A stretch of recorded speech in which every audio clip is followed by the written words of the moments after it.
What up? Yo, Zach Blobner. Brian. I'm excited, Brian. It's been a minute. We've been on a hiatus. Kind of threw me off. I wasn't expecting that kind of intro. But well, we get energy, man. We're excited here on the Craft Beer Playbook. It is episode 5, 4.5, 5.5. Technically, officially, it's episode 5.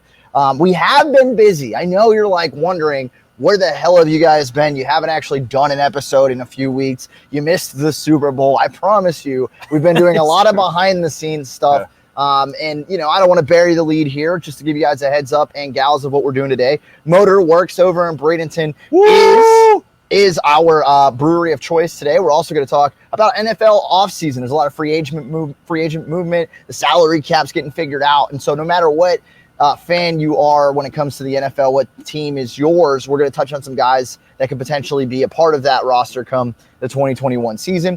Also, though, before we get any further and we dive into that, or MLB and spring training and pitchers and catchers reporting and FanGraphs, you know, picking one team, giving them a 0.00% chance to make the playoffs, we do want to start out with some love and with some shout outs. And we are going to pick our winner for our Super Bowl grand prize package. That's going to come up just a little bit after halftime on today's episode. But Brian, I want to start off by saying thank you to our main man, Mark, who we are now styling and profiling. Love it. We're official now. With these, we could even use these like, they're for beer, but we could also use them to fight. Like if somebody attacked us, we could just whack them over the head. They'd feel like they had 8 Imperial Stouts. So thanks to Mark. Appreciate that. Love shout it. Out. Got the logo engraved there. Got our glasses. Yes. And now we're official. Mark is smart. He's a friend of the show, fan of the brand. And what Mark does, too, that I appreciate is he follows us on Untapped. So again, if you're not following us on Untapped, find us at the Craft Beer Playbook. We're also on Twitter at Beer Playbook, or you can find us on Instagram and Facebook at the Craft Beer Playbook. So tons of ways to keep in touch with us. Always the website working as well at thecraftbeerplaybook.com. And then we also, I mentioned we were doing some work behind the scenes. Brian, we're going to be on location 2 Saturdays on site, from now. Baby. We are excited about that. So we're going to be at 7th Sun, Seminole Heights. Not first, not second, not third, not fourth, not fifth, not sixth, 7th Sun. So we're excited about that. The date is February 27th on Saturday. The time of that's around, 12:30, I think we said, 12:30. Yeah.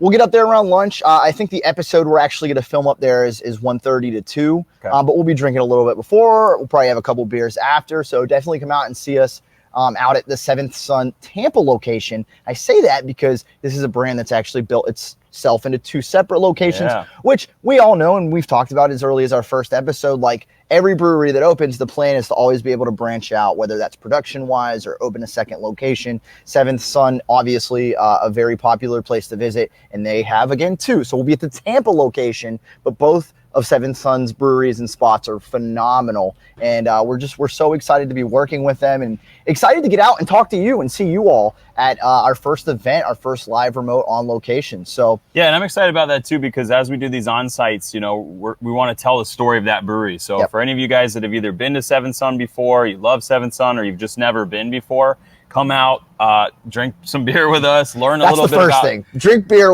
we'll do the rest as we go. Yeah, and learn about the story of some of these breweries, because I think that's a great part of what makes the great community of craft beer is just that the stories behind that and how a lot of these got formed. I know that me and you were in talking to Bassett Brewery a few weeks ago, which we're going to be doing on-site. We'll let you guys know about that date as well, but learning about some of these breweries, and it's exciting. So the shirt fell on me. I didn't mean to go straight to it, but I was like, so we also got shirts. We are branded now. Woo-hoo! Shout out to Ariel Incorporated for making these. I don't know if she's actually got a business going, but yeah, so we've got shirts. We've got a lot going on, including that live remote. We're actually working with them potentially on a second bigger live event coming up, a few months down the road. But man, as much as I love talking about beer, I love drinking it. Beers are sweating. I'm sweating. It's time to dive in. This is by far the most humid, hot episode we've done, and things are heating up on the Craft Beer Playbook.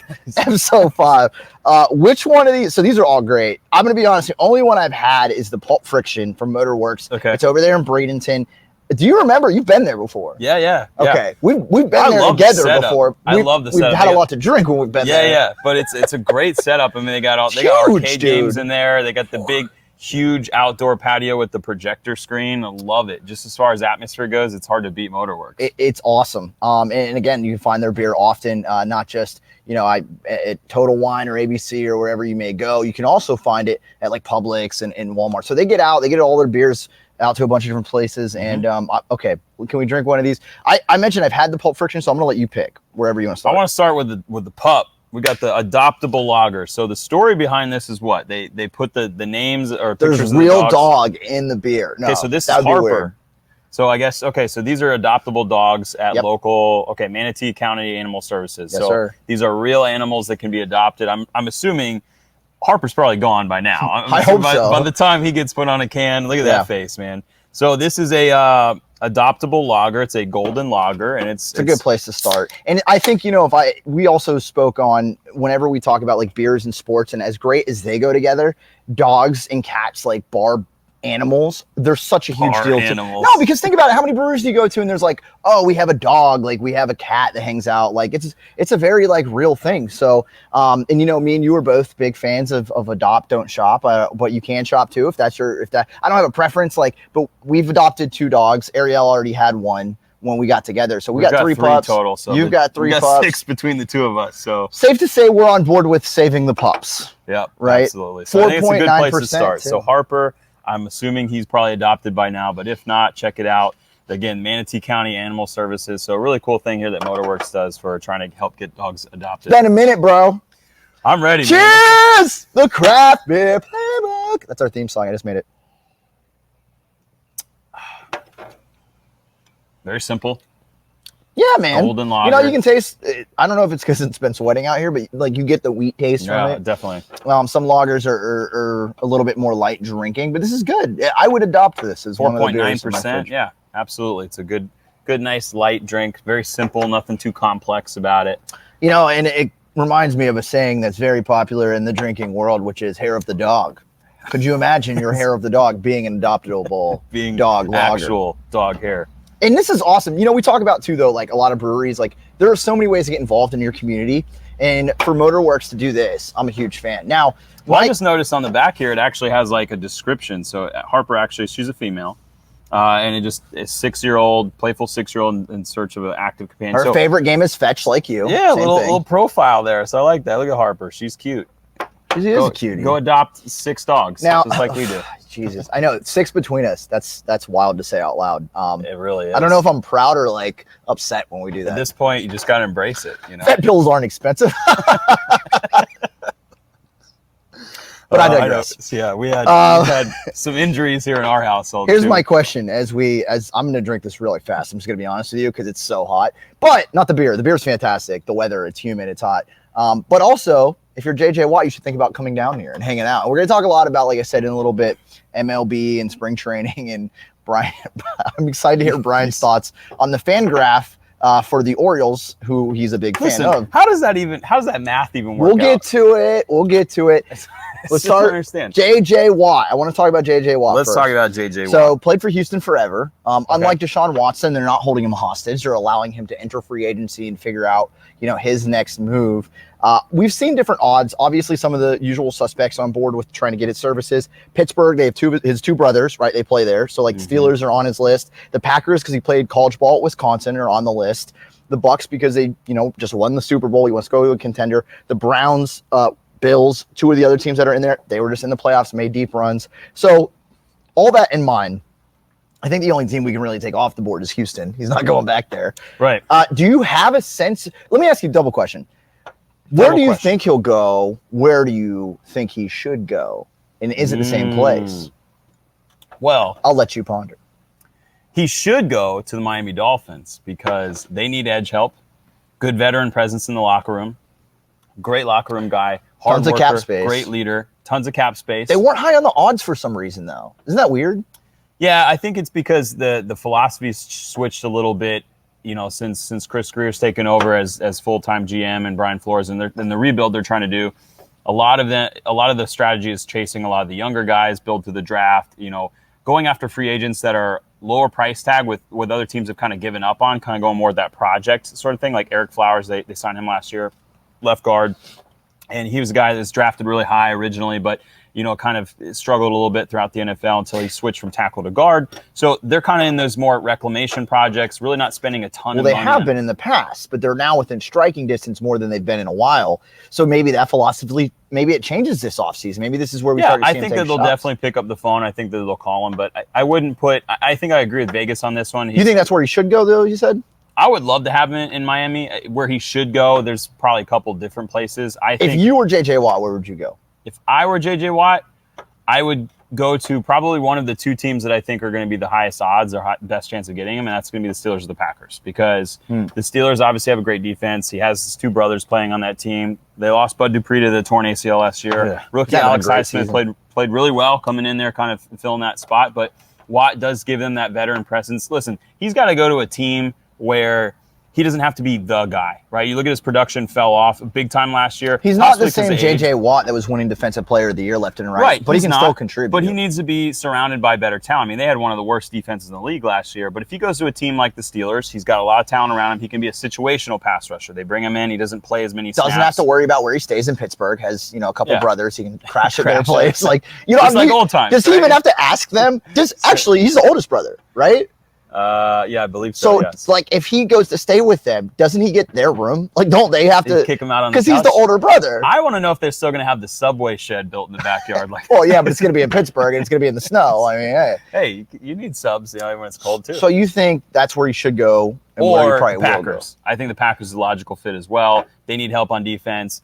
They're already ready to contend for a Super Bowl right now. Absolutely. With Aaron Rodgers next year. Closer than Pittsburgh is. Yep, going back to Wisconsin. I think that those are the top two teams probably. As far as where he should. Yeah, who doesn't love cheese, right? People that are lactose intolerant. What do you think? Where do you think he's going? I think the Packers is the ideal spot for him. I mean, you look at where they were at, best regular season team on the NFC side of things. We're only one game away from the Super Bowl, lost to the eventual champs in the Buccaneers, who honestly just their issue wasn't so much not being able to slow down because of their pass rush, the Buccaneers. I think their issue was more in the secondary when it came to Tampa Bay, and then Rodgers just wasn't able to will that team on offense past those inefficiencies on the other aspects of the squad. You had Aaron Jones with a fumble. You just had some things happen that were very out of character for the Packers team, but they're the closest. And look, they're going to be one of the top 4 or 5 favorites next year. I think Steelers have so many other things to figure out. I don't think it's the Browns because of his brothers being on Pittsburgh. I don't think that's reasonable. I don't think the Bills would be a bad move, but I think you're going to have a better chance, the best chance, if you're J.J. Watt going to Green Bay. And listen, having the career he had in Wisconsin and that being a smaller market, he could go there, ball out for 1 year, and Packers fans will love him for the rest of his life. That's something that probably doesn't play into a role, but should. Yeah. Well, it's funny because he just tweeted yesterday. He goes, free agency is wild. And it's he's been locked up with Houston his entire career. And I think he's seeing now how all these fans are reaching out to him. And he's pretty active on Twitter, too. So it's like being in a long-term relationship and then, you break up after, 7 years. There's lots of people throwing themselves at him now. And you're Tinder seems fun. Oh, my God, why are so many people hitting me up? I'm sure that's how girls feel, guys. It's not the same. Guys are like, snaggletooth. All right, we need another beer. Again, Motorworks is in Bradenton. If J.J. Watt does come to the Tampa Bay Buccaneers, he can check out this awesome brewery. So you went with the adoptable beer first, which is dope. Lager. Vienna Lager. Ooh. Vienna Lager. I almost didn't get this because it's not up our alley. But I feel like we got to branch out. We got to be open to these things. These, I think, will be kind of similar. So they're both the exact same alcohol percentage, 4.9. Vienna Lager. Let's see if we got some sort of description. Really no description here. So we're just going to have to rely on our taste buds. V-twin. V-twin. I'm interested to know what the V, the twin, what. Now V-twin, Motorworks. Twin turbo engines. Right, because you're thinking is that what it is? Probably, yep. Right? Okay, mm-hmm. So Motorworks, you think cars. You think, I do have one. Swap it out. There's chalk on here too, so if we want to write these down, although my handwriting, what was that noise? You like it? Yeah, it's got a different color. Look at that. So this is a much darker color. It is. That's it's like a little kind of brownish, kind of toasted. Okay, so as you're pouring this up, let's get a little sip in before I bring up the next guy that possibly could be in free agency. Wow. Ooh, I know, different. right? It's not like this at all. It's funny because I'm not going to lie. I'm sorry, Motorworks. I just sat there and basically was about to throw shade at the V-twin. That's good. Yeah, it's really good. That's much smoother. It's like a classy version of a Yingling almost. It's maybe not quite as ambery. Yeah, it's. I mean, like, got a darker color. I mean, obviously you saw the difference between this lager and that lager. Vienna lager definitely darker style, more body to the taste there, but yeah. And this is why we always encourage people to branch out, try different brews. Like, I saw Vienna lager. I was like, not our first beer we would go for, but let's give it a go. I want to bring up the next guy that isn't necessarily a free agent yet, as far as I know. Could break while we're doing this show. The Craft Beer Playbook, by the way, episode 5. Zach and Brian, and you can follow us on all kinds of platforms at the Craft Beer Playbook. The only exception being Twitter, where you have to find us at Beer Playbook, because they were haters on how many characters I could use. Very upset about that, but I digress. So this is tasty. You know what else is tasty? Somebody trying to get Von Miller to leave Denver. But so there's a report coming out of Colorado where basically Broncos' longtime star and defensive face of the franchise, Von Miller, because of his cap hit and because of the direction that team's moving and where they're at, might move on from him. They might release him to avoid, I think it's like 16, 17 mil. And this is a guy who missed last season, had a torn ACL, I want to say, after like a game or two. I think it was something in season ending. I think it was his Achilles. Yeah, it's all the same. Yeah, I know it's not, but like for sure. As far as like a fan like side, like yeah, it's something. MCL, ACL, Achilles, like it puts him out for the year. I would imagine if JJ Watt's getting looks like he is, Von Miller's got to be getting like double that because I think he's at a higher level right now. Yeah, he's definitely got more in the tank. I think as far as production goes, still naturally, I think just better, just natural athlete. I think might be able to rely on his natural ability. He's got to be younger, right? Do we know how old he is? I don't know. It's a really good question. Google. Actually, if I were to guess, I would actually say that I think Von Miller might be a year older. Dang, why does he feel younger? Feels older to me, but I could be wrong. I don't know. But I think that they're both 31 years old. Okay, so was it the same draft class then? That's a good no so, way. Isn't it crazy to think, though, that team now, they need more pass rush help again? It's like they drafted Von Miller, beast, stud, won a Super Bowl. Amazing. They were in 2 and they won a Super Bowl. Right, but then they draft Bradley Chubb, right? He's really good. But now, again, it's like now they need more pass rush help. It's like they've had 2 of the best pass rushers in the last probably 5 years. Same year, 2011, NFL draft. You're a big draft guy. I am a big draft guy. I love the draft. Being a Dolphins fan, you have to be a big draft guy. It's about all you have to look forward to every year. So when it comes to mock drafts, that's my it's one of my other. Do you remember big hobbies. What draft pick Von Miller was? Von Miller was number 6 overall. It says first round, 2nd overall. Ooh, okay. Out of this one's easy. Oh yeah, from come on, Brian. Texas A&M. Attaboy. All right. Well, I just said J.J. Watt was out of Wisconsin, so I'm not gonna hit him up. Although he was later, I think wasn't he like 16 or something? Was he a first round pick? He was the 11th overall pick. Wow, J.J. Watt. So him and Von Miller drafted less than 10 picks apart. Both ballers. Wow. What's the rest of that draft class look like? All right, Brian, keep talking. I'm looking some stuff I don't know, up. but there was that year. What was that year that was like literally the worst draft class ever? For like worst first round. 2016. They had VH3 and Roberto Aguayo. But there was one year where it was the year that the Dolphins traded up to 3 for Deion Jordan. And that entire first you got round, blackout after the 3rd pick, so that's why you don't remember because you were like, man, that came out of left field. See, and that's why I'm hoping those days are over with the Dolphins because, like, I mean, there's just no rhyme or reason to any of that. It's just random throwing darts at a dartboard. And that's why I think like the draft is so interesting to me because it really shapes the entire future of a franchise, and you can see the teams that have a plan and the teams that don't.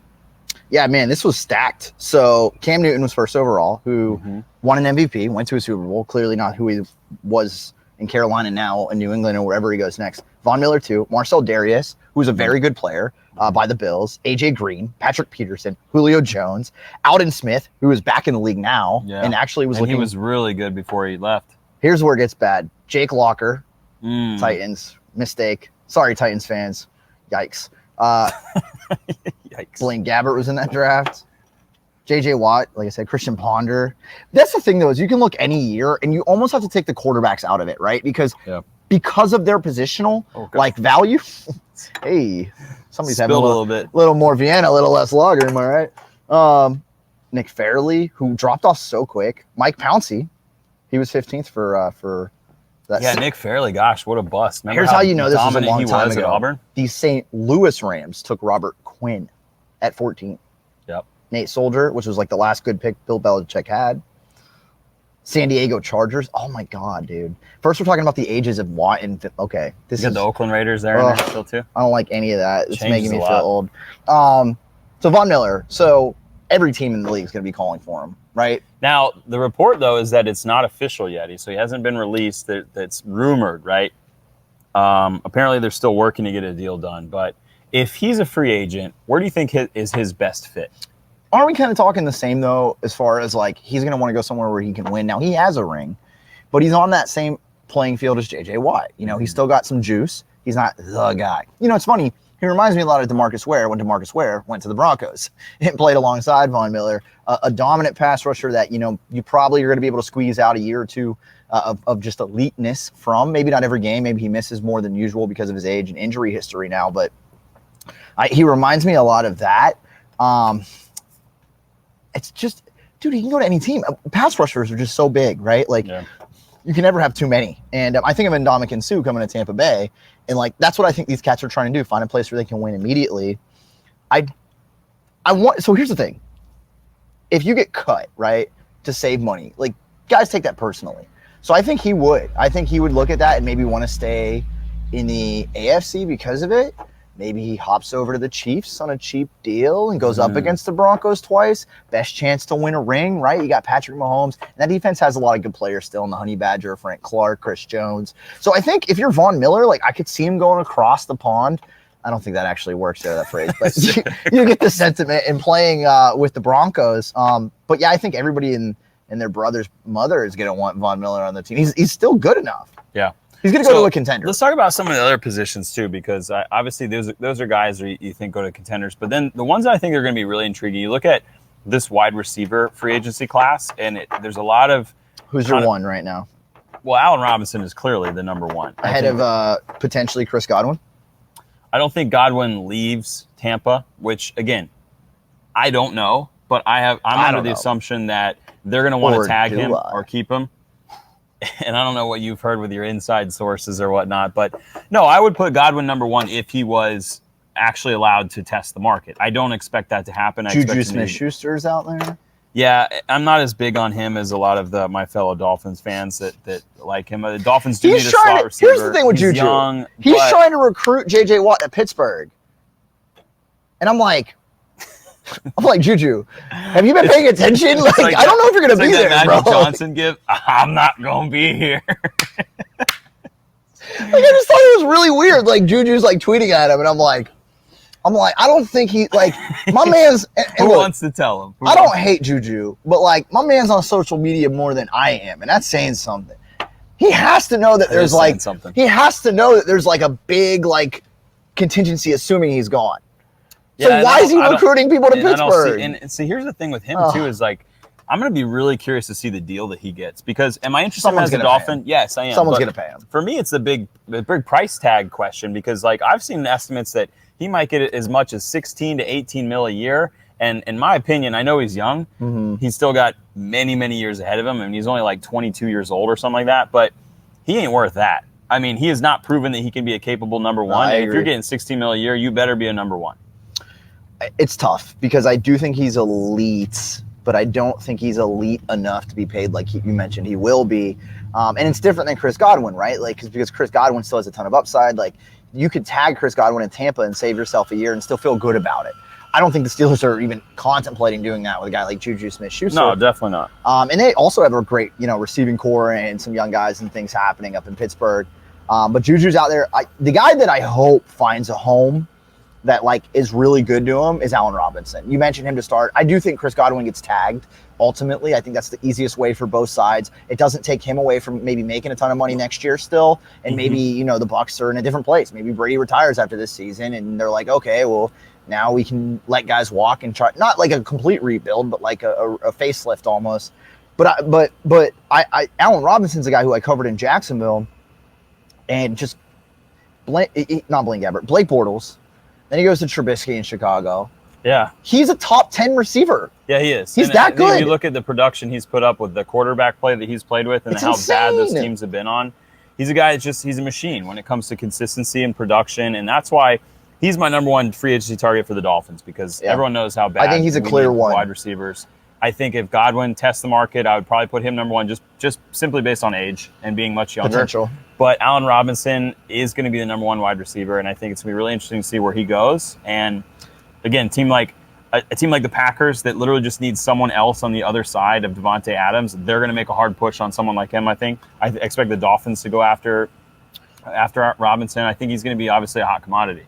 The interesting part, too, the salary cap isn't going up like it usually does. So there's going to be less money to work with. We're coming out of a pandemic year. There's still a lot of hurdles for the NFL and a lot of people, but the NFL specifically to figure out. So I think a lot of guys that are looking to make money on the open market are going to be disappointed in what's available compared to what they expected. When they were looking ahead at like, oh, I'll be in free agency next year, or, oh, I'll be able to go out and find a team. So I think it'll be an interesting year. I think you're going to see a lot of short-term deals, like not 1 year per se, but like 2 year with a third option, right? Like a lot of things that are like, hey, let's get together. If it works out and next year we're able to spend more money, like we'll do that with you. And I think you'll probably see a lot of the players being more open to that as well because of the salary cap question marks. You don't have a choice. Being possibly down, right? Because they're going to probably bank on the next year, obviously, salary cap taking a big jump up again and then being able to test the market again. So I agree with you. I think they're going to see a lot of short-term deals. Let's jump into it. I'm sweating. Beers is sweating. All right. So I want to do this one. Credit to you. I didn't realize this when I snagged it. I was like, oh, IPA, like I'm in. And then you read the name, and I was like, It's called Intellectual Property Ale. Also, acronym IPA. 6.8. Okay, we're moving on up. Moving on up. I dig 6.8. This one might be. We'll get to that in a second. That looks pretty wild. There's a lot going on with that one. Only 3.7 though. So we're moving on. Oh, 3.7? This one. All right. But there's a lot of, yeah. Okay, so we're moving on to an IPA, India Pale Ale, also known as Intellectual Property Ale. Again, Motorworks out in Bradenton. Great place to visit. And it's one of those two where, like, obviously every brewery is a good brewery if you're hopping around and, like, hitting up a few places. That's a place you can go hang out with for like a couple hours and you're fine. Yeah, definitely a lot of space in there, lots to do. They got games. And I haven't been there in a while, but I remember they had arcade games. I think they had a shuffleboard table or something. The outside is awesome with the deck and there's cornhole out there. They got a nice deck. Yeah. Is it a big deck? Big whole deck. Cheers. I feel weird cheers in that one. Oh man. Yep. It's not as hoppy on the nose. It doesn't hit you as much as some IPAs might. The aftertaste is though. You definitely taste it on the back end. Yeah, that's what I was gonna say. Not on the nose, but on the tail. Ooh. It's a hoppy tail. Hoppy tail. Kind of traditional. Cloudy. So no, it's not a hazy. It's pretty but clear. Like, pretty clear overall. Maybe I'm just blind. Right? Oh, my hand was on the other side. That explains it. Yeah, that makes it. It happens. Sure. So the last thing we'll hit on, and we're going to get into baseball. We're going to pick a winner for our grand prize package. Happy to have you guys back in. Happy to be drinking again. Zach Blobner, Brian Ritchie, the Craft Beer Playbook. This is episode 5. And I'm working on another giveaway too that we're going to start probably in like a couple weeks. But we're going to pick a winner after our halftime, which is coming up shortly. I did want to hit on this real quick. Obviously, we have plenty of time to dive into the NFL draft coming around the corner. Just from a general concept, are you a big fan of drafting for value or positional need? Because I've had this conversation already a lot this week. I feel like you have to be one or the other. I don't think you can be both. Well, ideally, you're hitting both, right? That's what every team dreams to do, is to be in a spot where they're drafting best player available who also happens to be at a position of need. However, listen, I've studied the draft years and years and years. I've been a part of mock drafts, like a billion of them every offseason, because as a Dolphin fan, like I said, that's all you have to look forward to because you're not making the playoffs, okay? Hey, I have come to find that the best strategy, it seems like the most effective strategy is simply collecting talent, just getting the best guys, okay? Mm-hmm. Because here's what happens. You draft for a need, but players develop. So they're not going to really reach their peak at that position most likely until 2 or 3 years down the line. And it may not even be a need anymore, right? So it's like things change so quickly in the NFL with injuries, with free agency, with the draft, that the best strategy to me seems to be just draft the best player. I agree. Right? And then just collect talent, and then you figure out the rest later. So need, and I've seen this too being a Dolphins fan, a lot of times in the past, we've drafted for needs so much to where we're reaching for guys.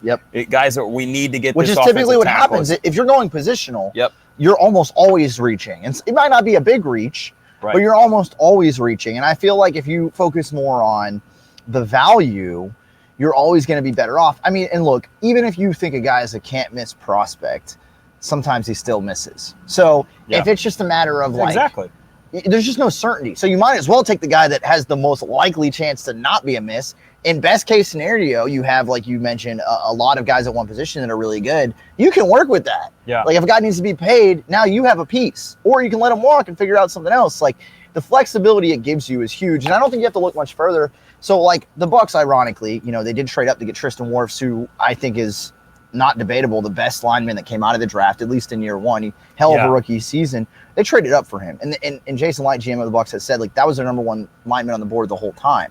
So not only did they value him, but he was there close enough within reaching distance. So even though it was positional, they had him valued as the number one lineman. He was the fourth off the board. Antoine Winfield, second round. Hell of a rookie season. Nobody thought they were going to take a safety. Everybody thought they were going running back.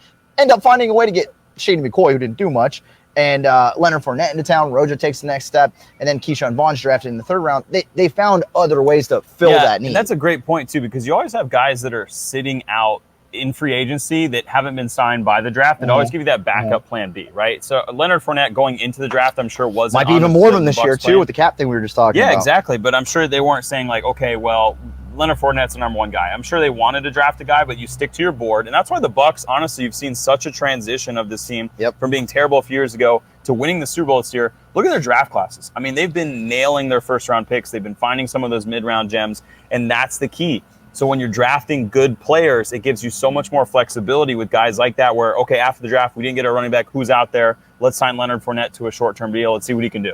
Their whole secondary are second, third, and fourth round draft picks from the last 3 years. That's insane, Brian. Carlton Davis, not a first-round pick. Best corner on the team. Jamel Dean, second corner on the team. Not a first-round pick. Sean Murphy-Bunting, a second-round pick. Antoine Winfield, Jordan Whitehead. And all these guys, Mike Edwards out of Kentucky, these were all like mid-round guys that balled this season. Now, some of them you hope they were more consistent, but you're talking an entire secondary on a Super Bowl winning team, not one vet. That's unheard of. It's unheard of. Now, pass rush is a different story. They've mixed and matched, right? They got a little bit of this, a little bit of that, and Vita Vea being like, I think the youngest or And that's what you have to do. I mean, they got good production out of solid veteran guys, along the defensive line that really help produce. And that's what you need. If you're going to put a young secondary out there, you better have guys up front that know what they're doing. That know how to fill gaps and know how to get pressure on the quarterback because you're putting a lot of pressure on your young secondary back there. And look, playing in the secondary as a rookie or as a young player is probably one of the hardest things in the NFL to do because of the differences in coverages and the blitz packages in the sky. And the speed. And getting used to that. So, shout out to the Bucs, man. I mean, they pulled a really beautiful plan together to pull this team together, and it worked out perfectly. And this is what you dream of as an NFL fan, to see this type of draft class and the free agency mix just blend together for a Super Bowl team. To tie any of those teams together, though, the bow, the knot in the bow is always the quarterback. And Tom Brady was certainly that for the Bucs. Certainly some guys still out there and about. We've talked about some of the quarterbacks in the past. We're going to switch gears. Pitchers and catchers have reported. And we are going to have 100% of a winner for our grand prize Super Bowl package on the other side of this. A 0% apparently for the Orioles to make the playoffs. The Rays not looking good either according to FanGraphs. We'll talk about that. And baseball on the other side. Who is FanGraphs, by the way? I don't know. They're about as important to me as my last beer. My next beer, though, that's important. We'll be right back in the Craft Beer Playbook. This is episode 5.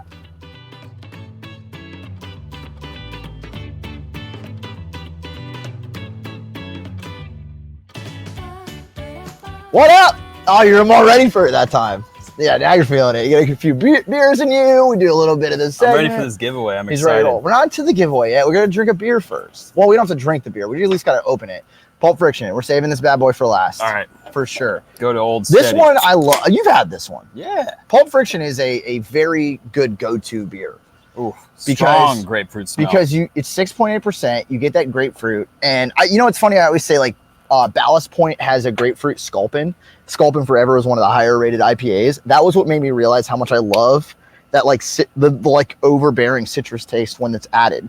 And in a beer like Pulp Friction, great name, great movie. You get Is it a great movie though? Oh my God, stop it, dude. Is it a great It's a classic. movie? It's a cult Yeah, classic. I remember texting you after I saw it for the first time, and I was like, "What is the deal? Like, why is this?" Listen, it was just weird. We're gonna need a whole separate podcast. Well, I know to you're a break big down movie buff, but your disrespect. Yeah, hey, call it what you want. I know there's other people out there that call probably me feel on my the way that I do. sidekick. Damn, I hate that shot, bitch. Don't you hate it? Well, damn, are you ain't gonna wait for me? Shit. Oh, you've had this one. It's still so good. Oh my God. So let me ask something. No. Do you like grapefruits? All right. Yeah. Like, okay, because I feel like that's like a big hit or miss for most people. Like, I grew up But if eating you like grapefruits 'cause my mom loved IPAs, grapefruits. you're like leaning. Your palate is getting worked into grapefruit. You're right. Yep. I think that's why it pairs so well, right? Because you got kind of that, like, I don't even know how to describe it, but it just when you think of like grapefruits, like, yeah, there is a citrusy background because a lot of the hops have that like citrusy like taste. Not all of them, citra, whatever. kind of like that. It's not really bitter, but just like that dry kind of bite like or poppy, something of a poppy. And you love the word poppy. Poppy, little poppy. Hey, describe a lot of stuff. Hey, as big poppy. All right, so I'm mixing up our bowl here. Oh, while you're doing that, shout out to Motorworks, who is the great brewery we're spotlighting today. Craft Beer Playbook, episode 5. Zach Blobner, Brian Ritchie here holding it down. We got one more beer we'll get to from them. Again, they're over in Bradenton. Great place to check out. We got these great new taster boards from our guy Mark. Great listener, great friend of the show, hooking us up. Appreciate you, Mark. And a reminder, we are actually doing our first live show. It's going to be a week from this upcoming Saturday on February 27th. 27th. And it's going to be in Tampa at 7th Sun. Now, 7th Sun is awesome. We've been working with Devin a lot on that. Obviously, she's the one in charge over there. And although we're not going to be at their original location in Dunedin, we will be at their Tampa location. And we're going to have a lot of fun that day. So come see us around lunchtime. I think we're recording at like 1:30. And we'll probably be there closer to like 12:30-ish. Yeah, come hang out. I think it's gonna be a ton of fun. This will be our first one doing on-site. I've already mentioned that we got Bassett Brewery coming up 2 weeks after that. We're going to be doing on-site, so we'll be kind of shouting that out a little bit more as we get closer. But this is going to be what the Craft Beer Playbook is all about. Like we started this wanting to get out, go around, feature some of these breweries, talk to the owners, talk about the whole, idea behind it and the concept and how they got started. So come join us, hang out, drink some beer, learn a little bit about that brewery, and just meet some people. And really, again, the conversations we've had with the beautiful folks over there at 7th Sun have just been a reminder of like why we started this, why we're continuing it. So we're looking forward to that. We'll have more on Bastet Brewing in that remote, which is going to be our second one. We'll have that coming up here in the next couple weeks, couple episodes for y'all. We've talked a lot about football.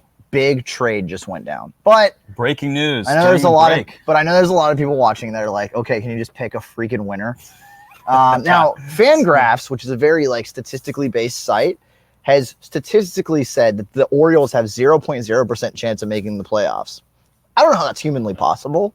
Like, I don't know what numbers they crunch that are like, it comes out to flat zero. It's like, yeah, I mean, like, there was a team on there. They lost the paper, right? Like, they had always been like, okay, Rays, the Boston, Marlins were like 0.1. They were like, oh, the machine ate the Orioles. Just put 0.00. Like, how do you end up with a 0% to make the playoffs before this? They hadn't even started spring training. It's not even statistically actually possible. There has to be somewhat of a chance. It can't be 0.0. Oh, machine ate it. Put zeros.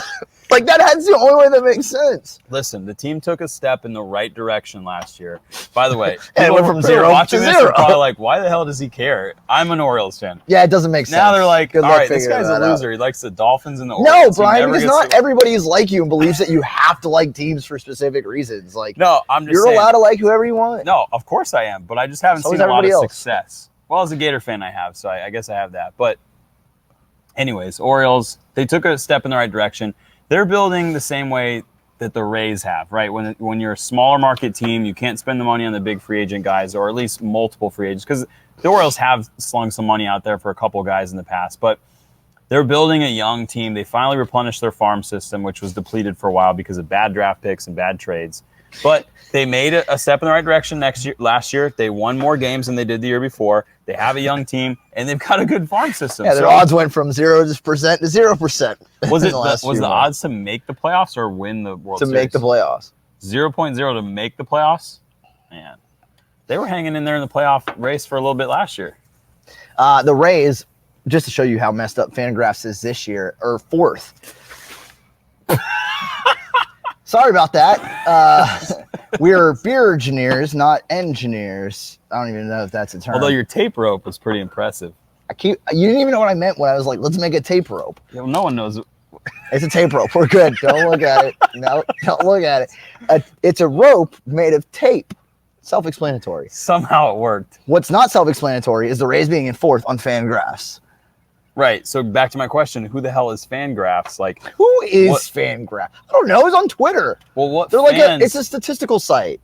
Well, if they call themselves FanGraphs, then there has to be some fans involved, which would make sense because if fans don't know anything about the Orioles, then they would say they have 0% chance. So maybe it was just this collective vote of just fans. And nobody likes the Rays because they're a small market team. So they're like, screw the Rays. They're not going to make it. Give me that bowl. There's chips in there, pretzels. I'm going to do this. Our grand prize, so a reminder of what it is. First of all, shout out to everybody who entered. We're going to try to do more prizes every month of the show. We've just pretty much started this, the Craft Beer Playbook. So we're excited to see so many people get involved, even if we had to bribe you to be on board. It's okay. We get it. We live in a world. I'm the same way. You give me some beer, I'll show up wherever you want me to be. But we had a lot of great people enter. I think it makes sense to look back a little bit, Brian. Sarasota Hazy hooked us up with some beers from Calusa not too long ago. I'm trying to think of like some of the other people. I've seen a lot of people's names pop up a ton with multiple entries, and that was like we wanted to set it up that way. Our man Justin Pegg out there on Twitter, man. That guy. Oh my God, tweets as much as I do. I love it. He's got some stashes, man. He's tweeting at us. We need to do an episode at his house. It's called the beer maze. Build like a little chair out of all the beer that he's got stacked up, man. He's always got a haul. It's awesome. So a reminder of what you're winning here if we pick your name. It is a collector's edition. It's cheating. There's a collector's edition of Tom Brady commemorative football, which, by the way, when I put that up for a winning thing, I didn't realize they were going to win the Super Bowl. Now I'm jealous. Now I'm like, maybe I'll keep the football. Nah, I got other stuff. We're good. But that's up. There's going to be a Total Wine gift card in there, so if you want to go get some brews, you can do that. And I got some swag that I've collected from different breweries that we're going to put into a swag bag as well. Yeah. And some Super Bowl. There's some extra goodies in there. I didn't even tell you about this. There's some goodies in there. Look, man, I've been busy. I've been doing, like I said, we haven't been done an episode in a while, but we've been doing a lot. We've been very busy. Brian's so, I just want to let everybody know the legitimacy of this giveaway. Brian is like thinking the feds are going to show up and like break down the door. Man, everyone needs a chance. Everyone that's entered, this is across Facebook, this is across Twitter, Instagram, anywhere. If you did the challenge of tagging 3 people, you are in this bowl. I did take out people that were either married to or going to marry.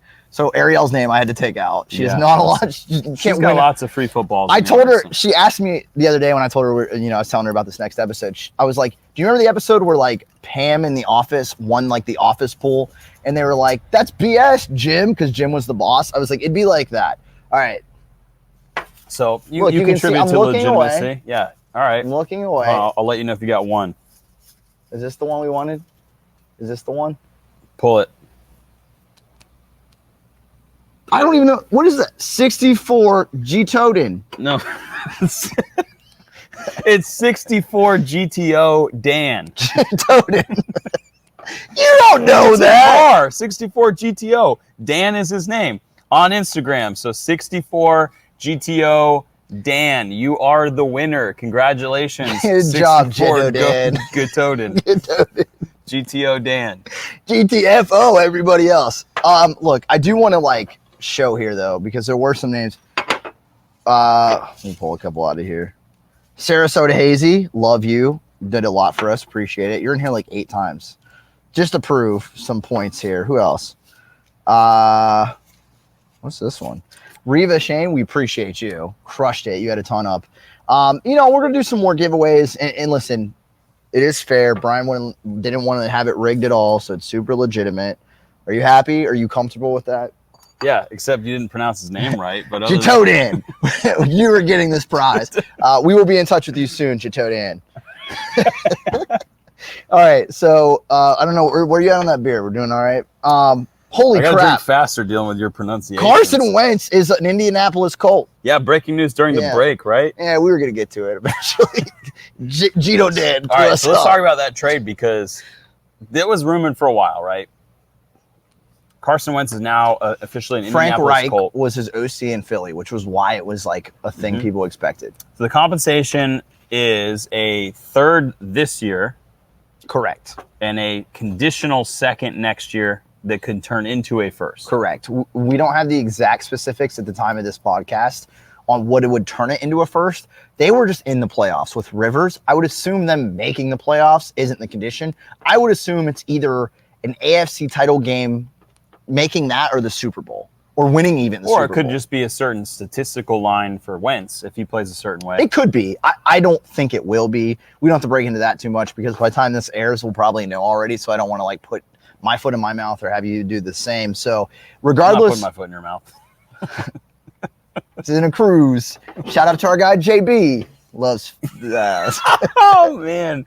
Oh no. He's got to listen to this episode this week. I'm gonna open this one up. Nice. So the Colts, well, first of all,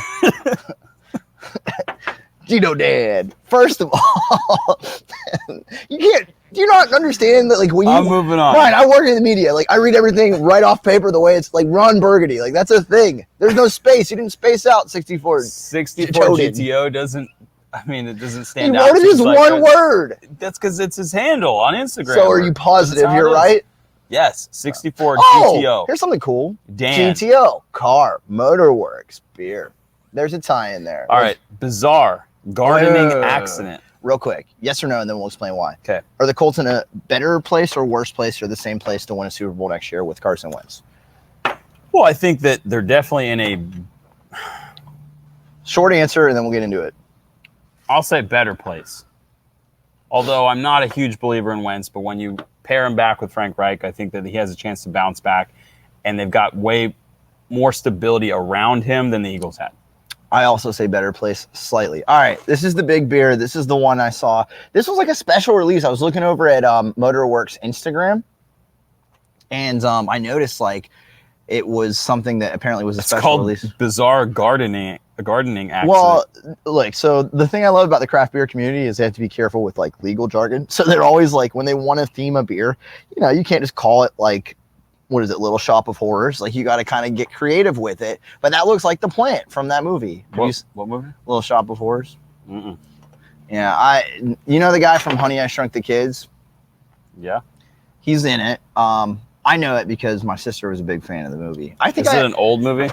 It's got to be right. It's older. It's our lifetime. We were youngins. I actually got her tickets to go see it at the Straz before everything shut down. So it's a Florida Weiss style ale, dragon fruit and passion fruit, under 4%. This is supposed to be tasty and refreshing, which is what I'm hoping for. It's not a sour though. Not a sour. Okay, so it's more just like a Florida Weiss. Oh, it tastes sour. What the? How are you gonna give me a hard time about not cheersing you on our pulp friction, which we've had? You were dipping your nose in it. I thought you were going. Yeah, man. Go again. It is a sour. It's definitely sour. Oh, Vice style. Learn that. Oh, yeah. Yeah. What does that mean? Go again. You don't know what that means. Mm-hmm. This says, this ornery beastie bear's unexpectedly delicious fruit and a refreshing reward awaits all those able to brave its voracious maw. That's hard to read. That dries the palate out real quick. Right? It's like a reset. Just kind of cleans off, you know. Yeah, I do know. Juno. Wow, there's a lot going on there. Man, Ariel's going to be mad I didn't get her one of these because she loves sours. Dude, this, it's hot as hell out here. We talked about this. Like, we're sweating the whole episode. No. This is so easy to drink out here. Like, some tart. You asked me if I like grapefruit. Do you like dragon fruit? You ever had a dragon fruit by itself? Does anyone know what a dragon fruit actually looks like? I saw one at, what's the home, what's the Home Goods? Is it Home Goods? It's not Home Goods. No, definitely not Home Fresh Goods. Market. What is it? Could be. It's the place that's like all organic. Me and Ariel went there the other day. I was like, what are those fruits with spikes on them? She was like, dragon fruit. Get out, you uncultured swine. Is that what they look like? I don't think I've ever actually seen a dragon fruit. They're wild looking. I love the last line on this. Best leave it, ... unsolved. And that'll be next week on the craft. No, it's not the next segue. So, I mean, I'm sure it's a knock to the movie, right? Is it a mystery movie? Best. Come on, man! You can't even enlighten me here. Best leave it unsolved. Got him. All right, so back to Carson Wentz. Terrible segue. Are the Colts? All right, who's the winner of this trade? Oh, the Colts. But Philly's so screwed, bro. I don't know how they went from winning the Super Bowl to kicking. They kicked Doug Peterson out. Now it's Carson Wentz. He's gone. It didn't work to keep him there. They've lost a few different coordinators since they've won the Super Bowl to different jobs.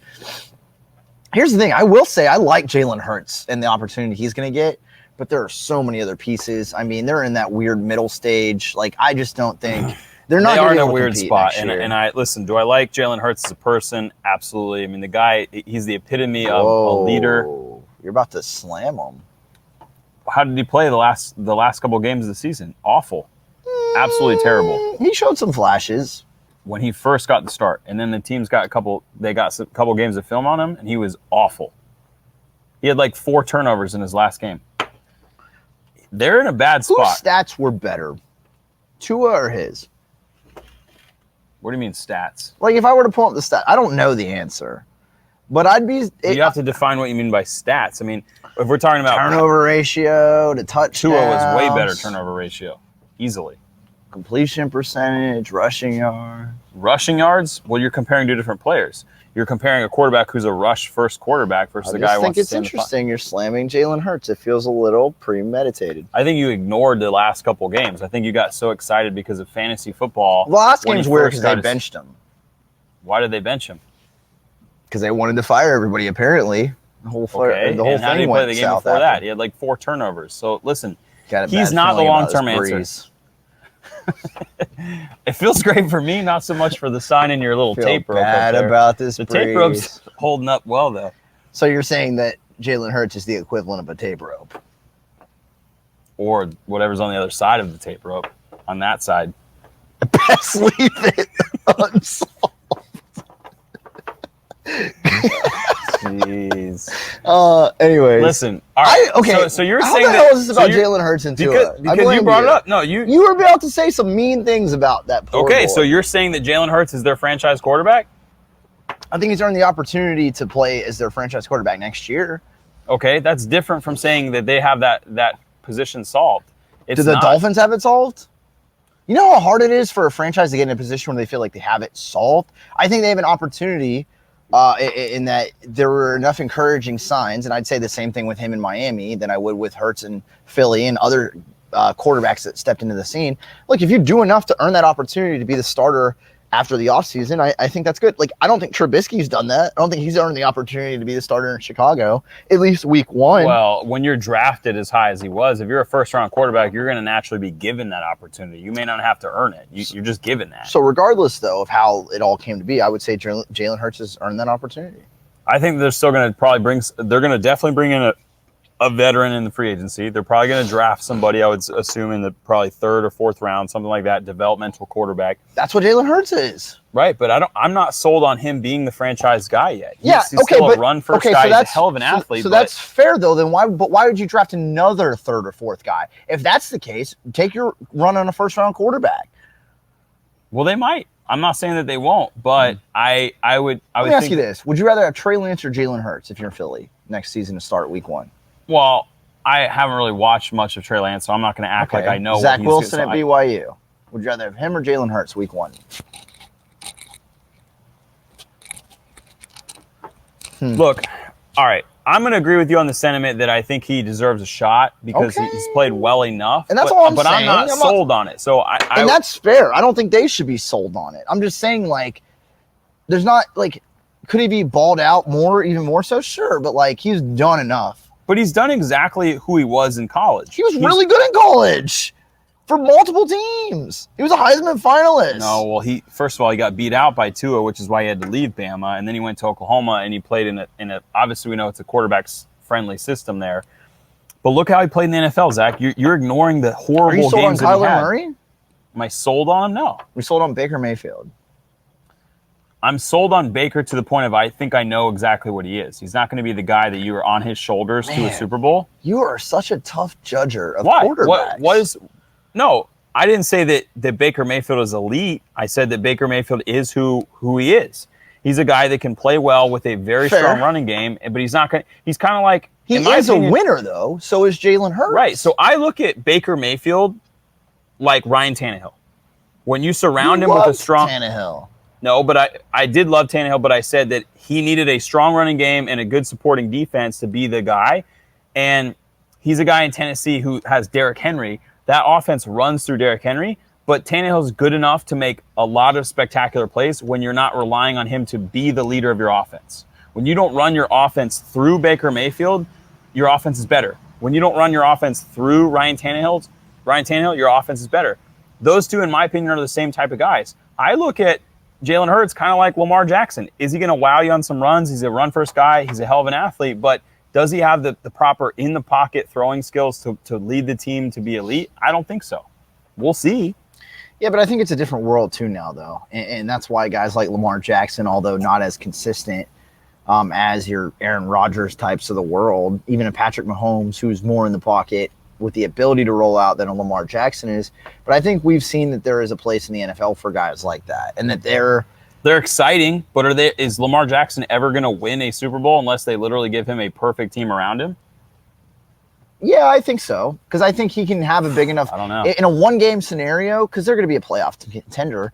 In a one-game scenario, I think he does enough on his legs that he could change the pace in the tide of a game. And I think you can make the same argument for any other quarterback cut from that cloth, like Murray or Hurts.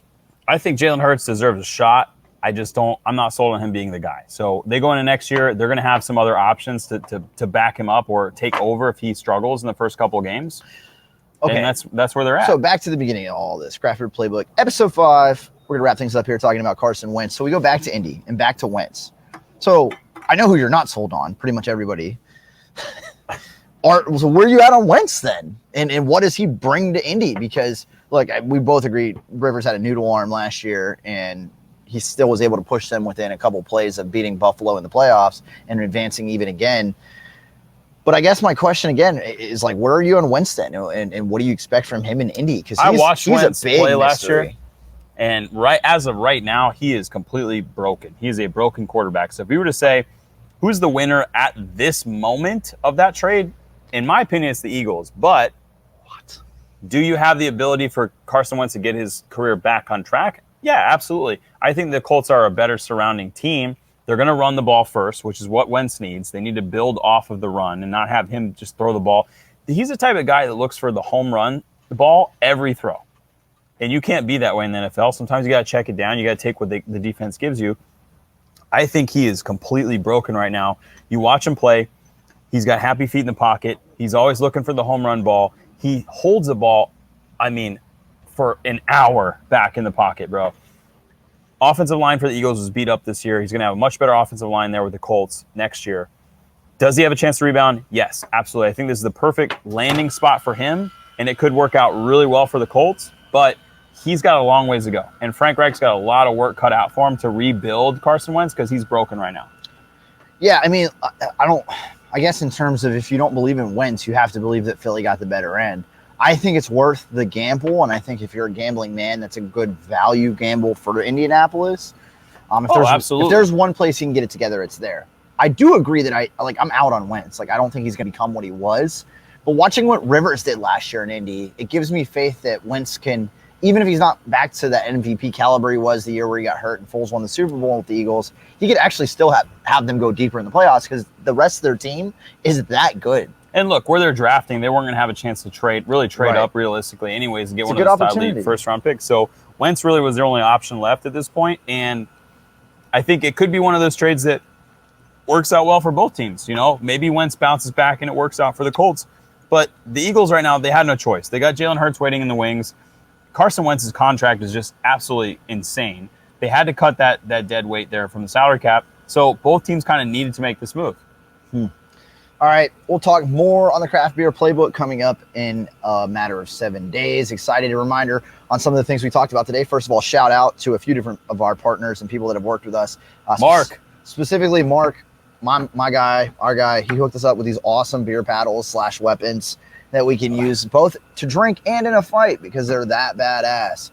Shout out to Seventh Son. We'll tell you more about that remote throughout our social media feed, and the Facebook event's out there. So if you're going to come check it out, just head to Seven Sons Facebook page or the Craft Beer Playbook's Facebook page. You can see kind of more on that event and where it'll take place in Tampa at their brewery and the timing and all that. You can check that out. So shout out to them. Shout out to Motorworks for having delicious beers that made us want to check out their stuff from Bradenton. We had them today, so we'll have more on them coming up soon too. What was your favorite beer of today? Man, I'm still a big Pulp Friction guy. Yeah, I'm going to pick that one too. I know it's kind of weak for us to pick the big one. But although some things are better left unsolved. This was good though. I did like that. I'm glad we ended on that because it was kind of like a pick me up. It was like, kind of cleared out all the IPA stuff. Shout out to 64 Jato Dan.